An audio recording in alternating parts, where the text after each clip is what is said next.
Before we visit the exhibition, let us first take in the sights of the city. The Kremlin, rising up from the Moscow River. Inside its walls are many historic buildings, all now in government use. St. Basil served the Bolsheviks as an anti-religious museum. But today's tradition-conscious Reds are transforming it into a shrine, denying legends that its architect was blinded to prevent him from ever again creating anything so astonishing.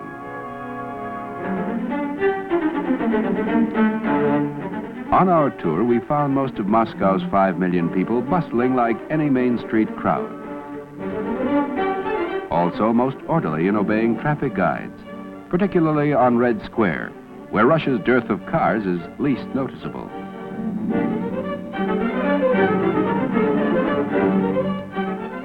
And here was the most pleasant sight on our wanderings, a free enterprise flower mart near the Red Square railway station.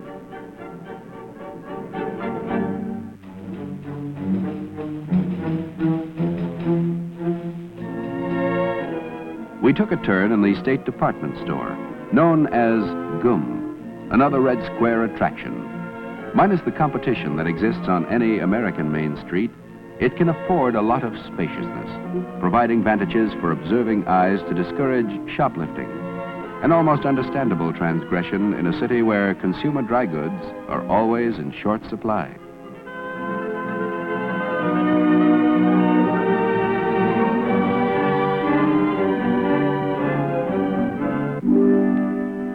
However, in the state food stores, provisions we discovered were plentiful and cheap.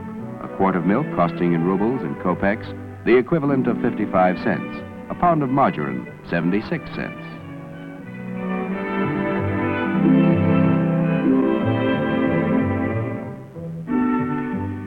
Then, in the shadow of the Kremlin Grand Palace, we came upon what the Muscovites call an open market. Another last stand of free enterprise where peasants, after satisfying quota requirements, may dispose of their surpluses, keeping the profits.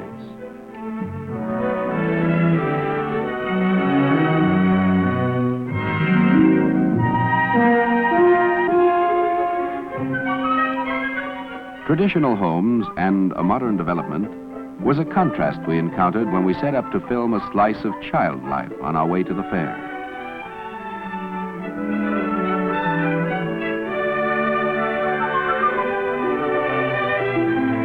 Our pictures of this healthy group confirming reports that youngsters fare well.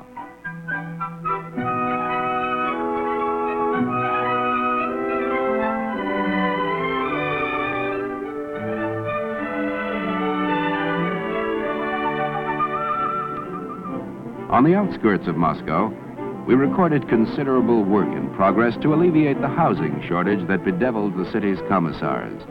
Block after block of apartments that keep the broad avenues radiating from the Kremlin trembling with supply trucks. But while Sputniks and Luniks roam the heavens, these buildings seem to confirm reports that Soviet architects are behind the times. Their edifices, drab. Only the other day, Roland Evans, Jr., cabling to the New York Herald Tribune from behind the Iron Curtain, reported, "The new architecture of the workers' paradise is shapeless, gloomy, and devoid of artistic reality. In the words of a cynic, it is, quote, functional, and functional over here means the cheapest way possible," end quote. Tragic, when one can't even say they lack the touch of a woman's hand.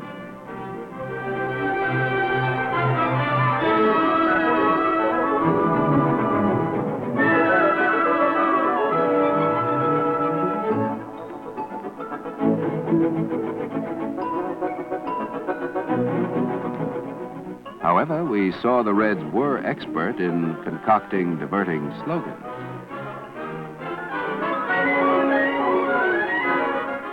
Before we left the building sites, we got another sidelight on the completeness of the emancipation of women in the USSR.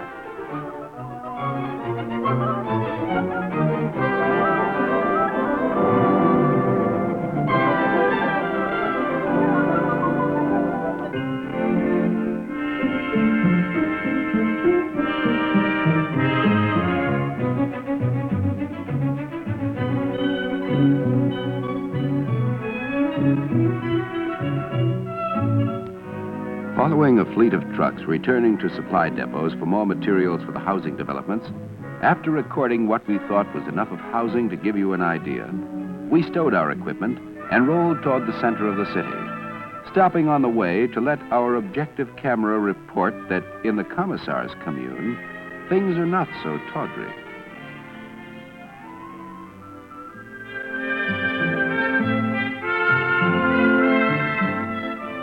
We then found the towering University of Moscow, as befits a nation undertaking a crash educational program, the city's second most compelling sight. Its adjoining Lenin Stadium and campus, a spread that gave us these impressive exposures. After which we found peace, the symbol of the Soviets' war cry.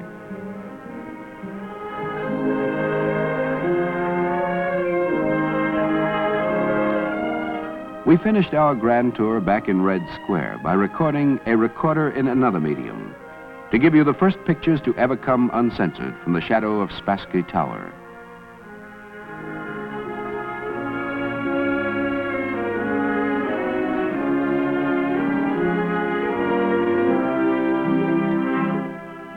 As we were in Moscow as part of Vice President Nixon's official party, protocol suggested a call at Spasso House, where Moscow policemen were stationed to keep Russian citizens from calling on our envoy.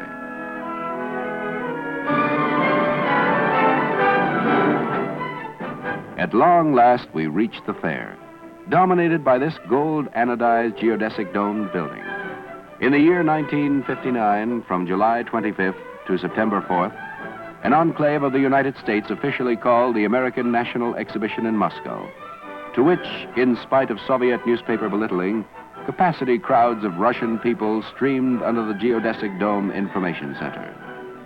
As a citizen of the United States, one could not enter these walks without a lifting of the spirit. It was a singularly noble exhibition of a young and free people's culture in the center of the fettered life of the Soviet Union. It spoke of the advantages of democracy, the fruits of liberty, reflected, too, the generosity of a noble way of life, with its offers to share its booms with people everywhere.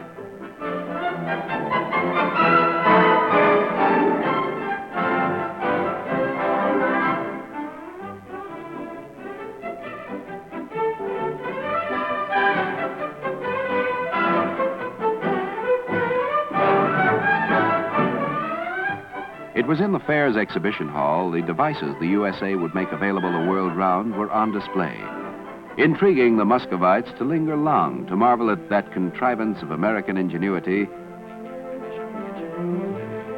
an arrangement of appliances that enabled the demonstrators with simplicity and speed to whip up enticing dishes from the most complicated of recipes, culinary masterpieces accomplished with split-second timeliness by a trio of the RCA Whirlpool Corporation's kitchen appliances.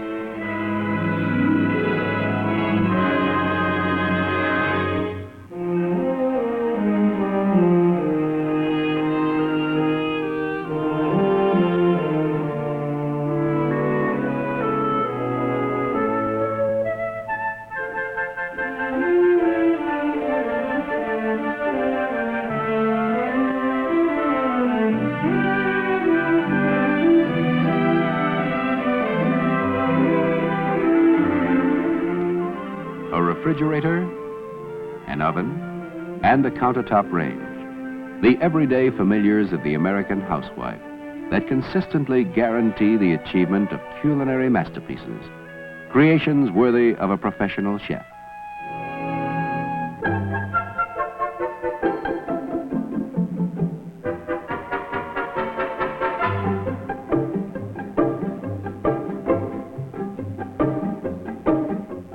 This busy young distributor was stationed outside the most exciting preview presented at the exhibition. Without her explanatory handouts, bewilderment could have been compounded to a degree beyond the capacity of any Soviet citizen to withstand.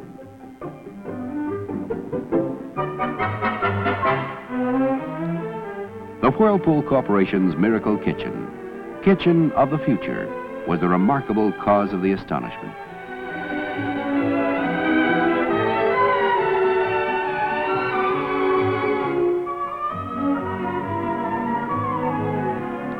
When we filmed this home scanning TV set and recalled a mischievous childhood, we were satisfied we weren't born a minute too soon.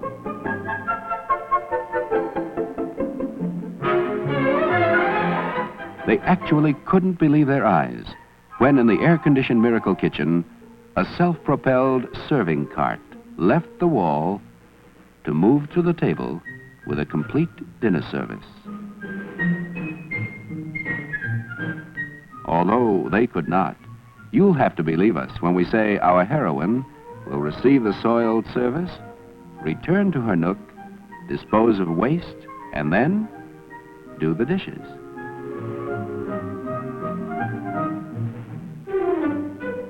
The mechanical maid, which vacuums, washes, waxes, and polishes the floor, pursuing a predetermined pattern, further intrigued the Russian people.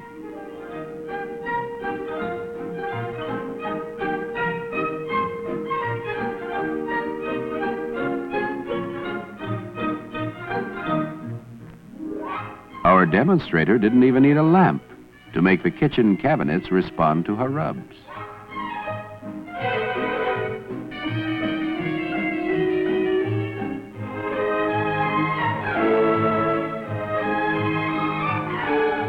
They had ice pellets all ready, and in a nonce, Our Lady Aladdin was able to enjoy a cooling, soft drink.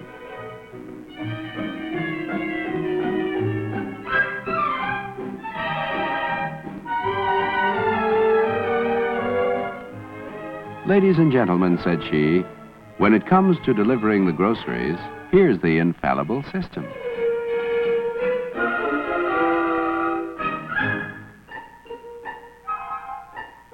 They weren't convinced till the Miracle Kitchen disgorged their staple. The Russians know their potatoes, and the spuds were the clincher.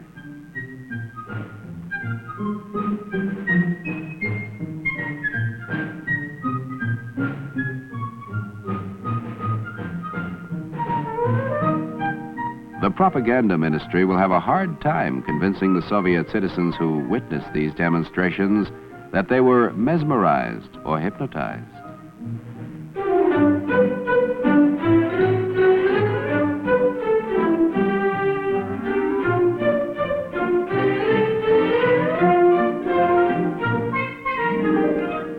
More than anything else could, the kitchen of today and the Miracle Kitchen of the future provided the peoples of the USSR with fine working examples of U.S. private industry at its best, providing for today while researching and engineering for tomorrow.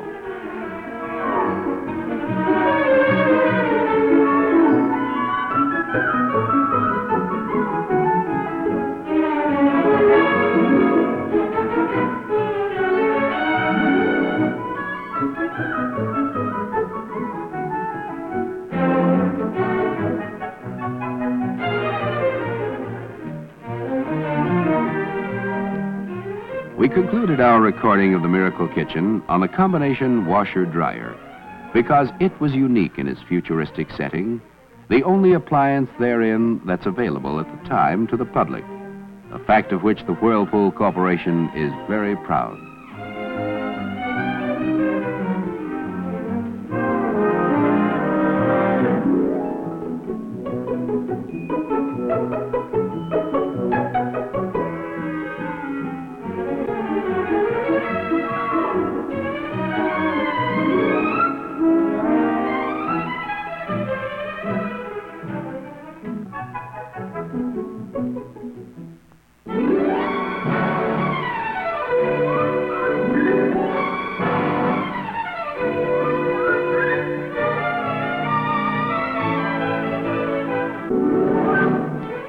The Whirlpool Corporation was honored for the opportunity to participate in the American exhibition in Moscow.